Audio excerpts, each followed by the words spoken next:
somewhere else, but this is where we found ourselves. Welcome to the local show. People you work with, people you know. Welcome to another edition of the Local Show here on GrassRoots Community Network. I'm Erik, Skarvan, your host. Thanks for joining us, guys, this week, where we feature inspirational locals from up and down the Roaring Fork Valley each week, here live from Aspen, Colorado. So excited to have a first-time guest, welcoming the executive director from Dance Aspen and a dancer herself, Laurel Winton. Hi. Nice to meet you, Laurel. So good to meet you too. Thank you for having me. And it's Laurel Jenny Winton. Yes. Is your full name. Yes. And we're just meeting for the first time, so this is exciting. This is very exciting. We got to know each other a little bit, pre-show, and talked a little bit about your pursuits since you've moved to Aspen in the mountain, or the not mountain bike, but road bike realm. Road bike, not skiing mountain bike. the last several seasons. Love the skiing. We'll talk a little bit more about that during the show. But I wanted to start with your background. It's a natural place to start. Yeah. Were you, as a dancer, dancing around the house as a kid, or did you show any of the kind of inclination towards dancing or performing? Yeah, I mean, I was very theatrical. I was obsessed with the Nutcracker, and the very first time I saw the Nutcracker on stage, I was super bright-eyed about it. I couldn't stop listening. I kept having my mom play the Nutcracker, and I would pretend I was Clara, kind of dancing around the house. And so that was really my first love, was the theater. And then, I got dragged into the ballet classes and was told, okay, this is what you have to do if you want to do that. Okay. So that's kind of how I got into ballet, and eventually I got really into the technique of ballet. I went to a really intense school, San Francisco Ballet School, and they were training us to be ballerinas. So it was a very intense, focused place to learn how to dance. Yeah. How hard is it to stand up on your toes? Because you always think of ballerinas with on the toes like that. Is that really hard, or how would you describe that? That process, to get up on your toes. I started point work when I was 10 years old, so it's pretty natural for me now after training all those years in the point shoes, but it definitely isn't a natural thing. So my teachers they'd look at all of us, and there was about 30 kids in the class, and figure out, who had strong feet and were ready to get on point, and that's how we would kind of progress. And, by the time I was 12, I was always wearing point shoes, and it's a part of the art form that you just kind of accept and right. and train for, and it just becomes natural after a while. Right. I mean, when you think of ballerinas, you think of them up on their toes and spinning around in these, what is it, pirouettes? Pirouettes, got it, yeah, that's correct. Okay, good. Yeah. Had to dig deep for that one. Yeah. In terms of ongoing training, how do you keep your feet strong and your body strong and flexible? And can you tell us a little bit about the kind of the physical training? Right, for that? yeah. I mean, as a professional dancer, you're in the studio Monday through Friday at least, around 9 or 10 a.m. to 4 or 5 p.m. So it's a it's a full-time job. Wow. And so we always start the day with a ballet class, and that's an hour and 15 or an hour and a half of us just going through the basics of starting our day. You start in first position, you start with pliés, and you do tendus, then you do, I don't know if you know these terms, but you sure. just, go through. I was thinking about a plié this morning. Okay. Well, you just go through I've kind of heard thing. some of those expressions, but I don't know exactly what they are. Yeah, it's kind of like, if you're a devoted yoga practitioner or Pilates, you have a routine that you start with. Yes. And so that's how we always start our day. And then we get into rehearsing, the repertoire that we're doing and all the that specific stuff. performance For a that's coming up. specific performance, yes. Okay. Yeah. Okay. Mm-hmm. Okay, cool. I think we'll take a break in just a minute, but I wanted to talk about the Joffrey Ballet, because you joined in 2009. It's a very highly regarded, renowned ballet company. What was that experience like? Oh, it was a dream come true.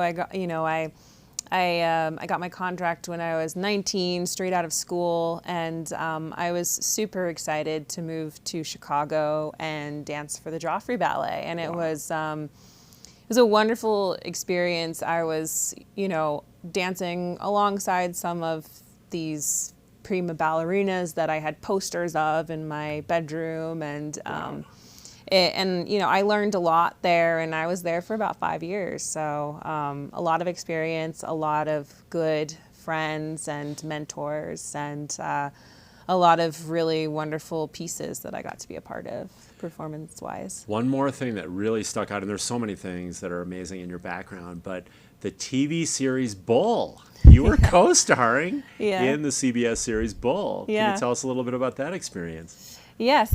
So this was post my Broadway run. I did 2 years of a Broadway show called Dirty Dancing.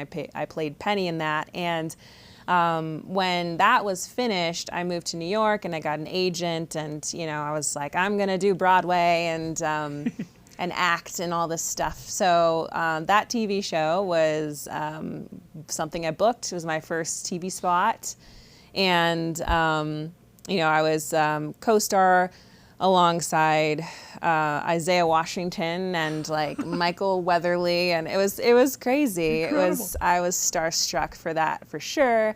But what the reason why I did that was because they wanted someone for the role who was a dancer, and the whole story was about this girl who was a performer. So definitely my dance background led me to that. Right. And I really did enjoy the TV work. Like I said, my first love was the theater. So it was really performing that I liked before even dancing.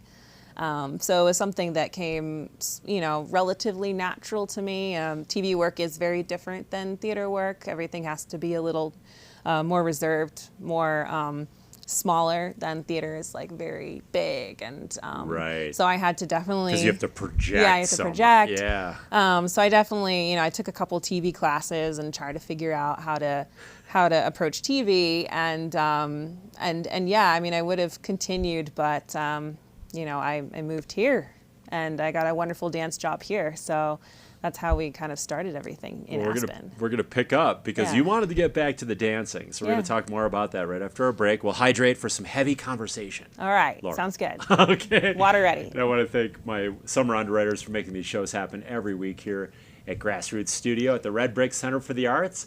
We want to thank Aspen Square, Haiti Children, Klug Properties, Picken County Solid Waste Center, Silver Peak Grill, Susie's Consignment Aspen, Sundog Athletics, near and dear to my heart, and our presenting sponsor, Wheeler Opera House, which we'll also talk about after the break. So we're going to take our only break of the show, guys. We'll be back in 2 minutes with the executive director from Dance Aspen, and also review or preview the upcoming production Solstice, so don't go away.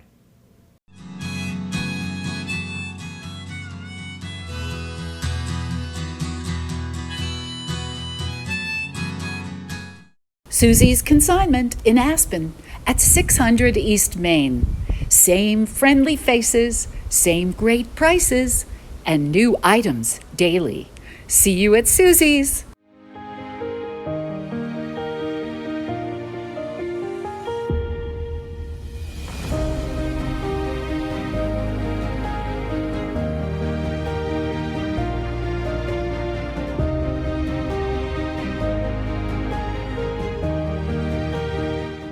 At the Wheeler Opera House, we set the stage for connections that create memories for our audiences, artists, and greater Aspen community. At the Wheeler Opera House, all are welcome. You're welcome to be a part of history. I'm so passionate about this community. I absolutely love living here and raising my family here. It gives me a lot of pride to share this with my friends and my clients and help them achieve their dreams of owning an Aspen snowmass and enjoying this incredible lifestyle. Join the string beans in helping reduce food waste in our community. Plan menus carefully and only buy what you need. Collect unused scraps for compost. Ask for smaller portions in restaurants. Take home leftovers to eat later. Donate unopened food to our food bank. Let's work in concert to reduce food waste. Providing exceptional service for over 50 years, Aspen Square features studio and larger condominiums for nightly rental with an ideal downtown Aspen location. They offer fully equipped kitchens, wood-burning fireplaces, and private balconies with full hotel-style services and gracious hospitality. Aspen Square is proud to support the local show. Chef-owned and operated and supported by a hard-working team behind the line, Silver Peak Grill is passionate about their food, service, and delivering quality. Expect quick serve, casual dining, in a clean, bright atmosphere with an outdoor patio with shade in the summer. Sundog Athletics, Aspen's adventure sports school, is your opportunity to experience Aspen's most amazing adventure locations and gain new skills to increase your safety, performance, and enjoyment while mountain biking, road biking, hiking, and paddling on Aspen's exclusive canoeing adventure. Welcome to the local show. People you work with, people you know. So Laurel, let's pick up where we left off. You wanted to get back to dancing. Mm-hmm. So you came to Aspen, and was that to work for Aspen Santa Fe Ballet? Yes, I got a contract with Aspen Santa Fe Ballet, and so that brought me to Aspen, Colorado. And I was there until they changed their business model and they closed the company. So I wanted to stay here. A bunch of the artists wanted to stay here, and we kind of we were sad to have that company close, but we came together to see what we could do, and that's how Dance Aspen started.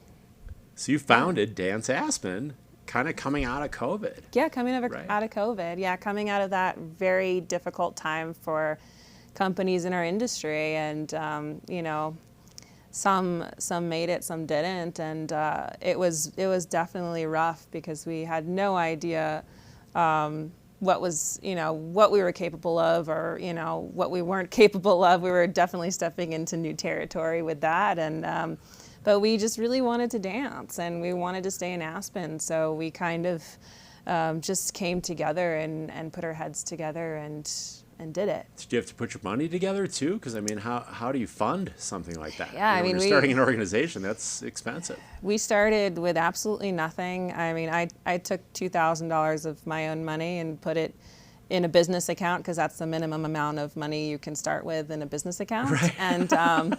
And so just to get it going. Just to get it going. And we were trying to figure out.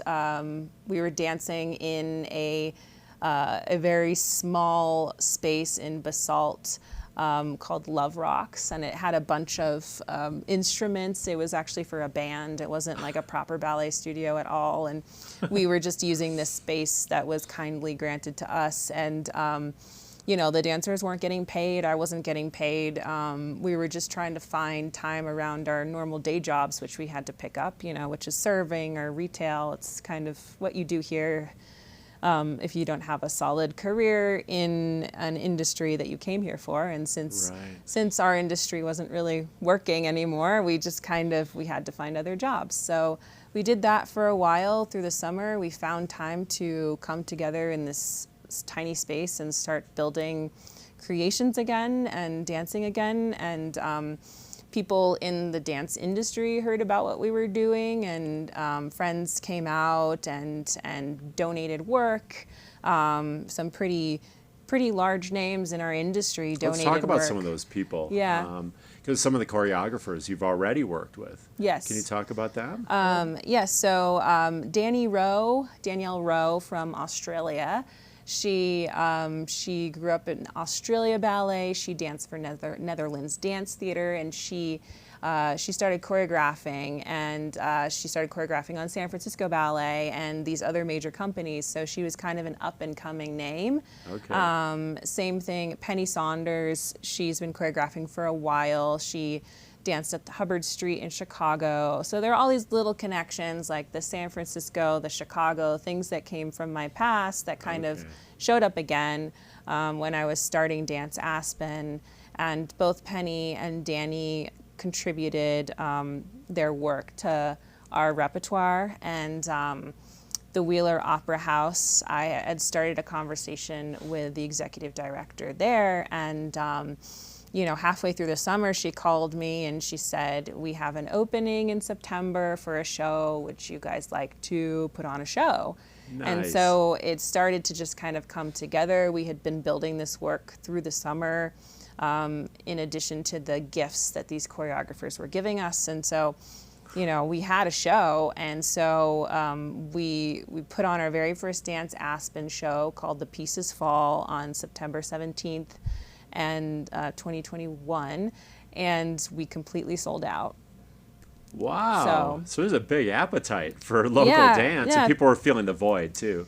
People definitely wanted this. Yeah. And, then we started raising some money, and I was able to pay the dancers. I was able to pay back the money I used, that $2,000 that I started the company with, and I was able to pay myself something. And and then I was able to, those artists, those choreographers who donated their work, I hired both Danny Rowe and Penny Saunders for full commissions for the fall, the winter program, the next program. Yeah. And is it Andrew Tiedemann? Is he one of your dancers? Oh, Anthony Tiedemann. Or Anthony, I'm sorry.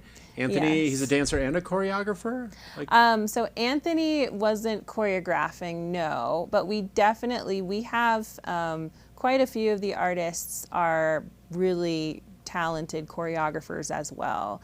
And this kind of started as something more of a necessity because we're so, we're just starting out. We need to start generating more work, and this is expensive to do. Right. Bringing in a choreographer, you got to fly them in, you got to pay them per diem. They have their commission. They need somewhere to live. So we started offering, kind of testing out with the dancers in the company if they liked choreographing. And what came out of that were some really beautiful works. And it's become kind of a staple of ours, alongside the fact that, yes, we bring in these really high caliber, globally renowned choreographers, but in addition, we're also giving opportunities to our own artists to create on one another. So it's kind of a really unique identity that we've developed and that we have, because it's this mix of, what's never been seen before and what can only grow out of a place like Dance Aspen, and what's popular in the world and what's upcoming in the world. So. Right, and you've got those mentors, basically, from these, world-renowned choreographers. Right. And that kind of leads nicely into Solstice, which is coming up at the Wheeler on August 25th and 26th. Mm-hmm. So people need to probably get those tickets pretty soon, because that's going to sell out. Yes. And to do that, aspentix.org is the best place. aspentix.org. Yes. Best place to get those. I think it might be .com. We got to check that. It is .com. aspentix.com. Yeah. aspenshowtix.com. Yes. Okay. aspenshowtix.com is the website to get tickets. Can you give us an overview of Solstice, and then we're going to actually show a little video? For sure. I'm very excited about Solstice because two of my favorite choreographers who I haven't been able to work with in a very long time are a part of this program. One is Cayetano Soto, who I personally have never worked directly with, but I've done his work in other companies. Okay. And Matthew Neenan, who I worked with when I was very young, I think 18. I was dancing with Pennsylvania Ballet at the time, and he was choreographing, and so we kind of met there, and then I came back to Philadelphia to dance with Ballet X for a year. So I saw him again and did some more of his work. But both these choreographers reached out to me asking to work with Dance Aspen. Wow. So that was really exciting because Cayetano Soto is from Barcelona, Spain. He's, does work all over the world. Has worked with Netherlands Dance Theatre, Royal Danish Ballet, Royal Ballet, like these massive companies. Wow. And Matthew Neenan has been mentioned in the New York Times top 10 to watch. He's also very established. So the fact that both of these choreographers reached out and expressed their interest in Dance Aspen was very exciting. So what do you attribute that to? I mean, I would think that there's, and we talked a little before the show, there's an allure of Aspen, but that speaks highly of you as well as the director. Mean, more so the dancers, I think. Like, I think they see the artists and they see the talent, and you know, they're drawn to that. And the artists of Dance Aspen are they're hungry for creating. They're all very talented. Many of them graduated from Juilliard and, you know, other top schools in the country. So, you know, that's a choreographer's dream, and also to come to Aspen. I mean, like who doesn't want to? Who doesn't want to come here? So, yeah, so especially those two things. Especially if they're in a hot part of the world right now, they want to cool off a little bit. Yeah. We're gonna check out a video that gives a pretty neat insight into Solstice. Let's check that out now.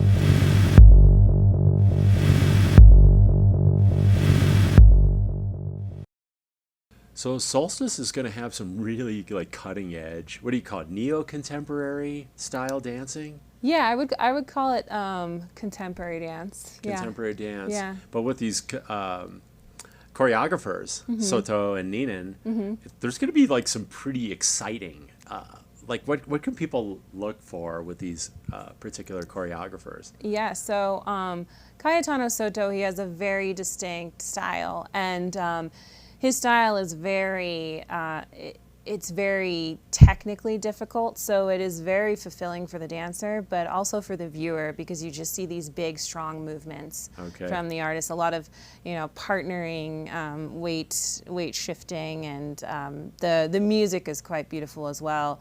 And Ninan he was classically brought up, so there's definitely a very strong underlevel of classical dance in his work.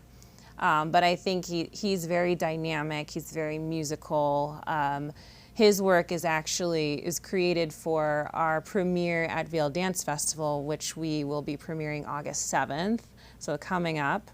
And that's going to be live with Brooklyn Ryder. So he's the composer of the music. And we're doing the full piece. It's a three-section piece for Solstice at the Wheeler. Okay. Are you dancing in that yourself? I might be, I might not be. You can decide as the executive director if you want to put yourself in the game, right? Like the coach. I've been avoiding doing that, even though I would love to, and I still would like to. But there is a lot on the other end that I have to take care of, so I have to prioritize that part of my job. Yeah. Yeah. Well, that must be fun, though, having the option to jump in if you are like, I'd love to do that with Soto or whatever. Yeah. I mean, I've been training and rehearsing a little bit with the artists, so we'll see. Maybe one of these shows I'll show up. You guys also have starting on the 28th. Is it like a co-op with the Vail Dance Festival? So it's from the 28th to August 7th. Yeah. So the festival. It's a massive dance festival. So you see, it's kind of like the Super Bowl of dance. It's everybody from New York City Ballet, LA Dance Project, famous dancers from other countries come and perform at this festival. And this festival is run by Damien Wutzel, who is the president of Juilliard. So he's really pulling from all the best corners of the world with this. Wow. And we got invited last year for the first time, and that was super exciting. And we actually had our own show there at the Villar in Beaver Creek, and it was very well received. And so we got invited back. And this time we're going to be on the big amphitheater stage with this creation by Matthew Ninan, and It's going to be featured in the Now premieres, which there are only 4 other companies that have been invited to perform for these premieres. So it's very exciting. You're doing something right, Laurel, because like you're getting invited, you're getting approached by, world-class, individuals. Who've been doing this stuff for a long time. I think what we're doing is just something really, really new, and people are really interested, and the dancers are incredible. I mean, it is, at the end of the day, it's the dancers just showing up and putting on fabulous shows. Right, yeah. Right. So yeah, grateful. Shout out to the dancers, for all their talent. And it's like a magnet bringing in all these opportunities. Did you have fun on the show today? I did. We're already out of time. It goes so fast. I did bake you cookies. Oh my gosh. Just as a small token of appreciation. These are Erik's organic chocolate chunk and cranberry. Oh, those look delicious. I'm getting into that, yeah. So guys, make sure to check out Solstice, August 25th and 26th. AspenShowTix.com is the website address to get those tickets. I want to thank Laurel Winton, Executive Director of Dance Aspen, and thank you most of all for watching this week on The Local Show. At the Wheeler Opera House, we set the stage for connections that create memories for our audiences, artists, and greater Aspen community. At the Wheeler Opera House, all are welcome. You're welcome to be a part of history.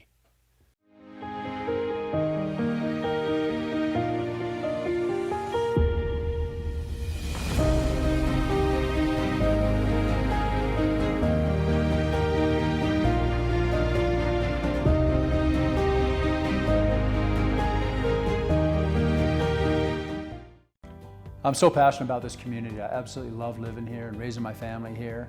It gives me a lot of pride to share this with my friends and my clients and help them achieve their dreams of owning an Aspen snowmass and enjoying this incredible lifestyle.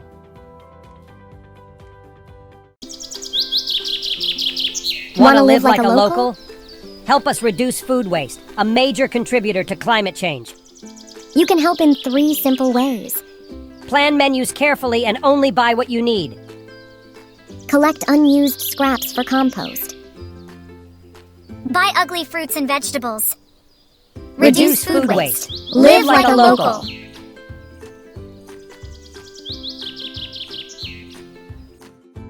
Sundog Athletics, Aspen's Adventure Sports School, is your opportunity to experience Aspen's most amazing adventure locations and gain new skills to increase your safety, performance, and enjoyment while mountain biking, road biking, hiking, and paddling on Aspen's exclusive canoeing adventure.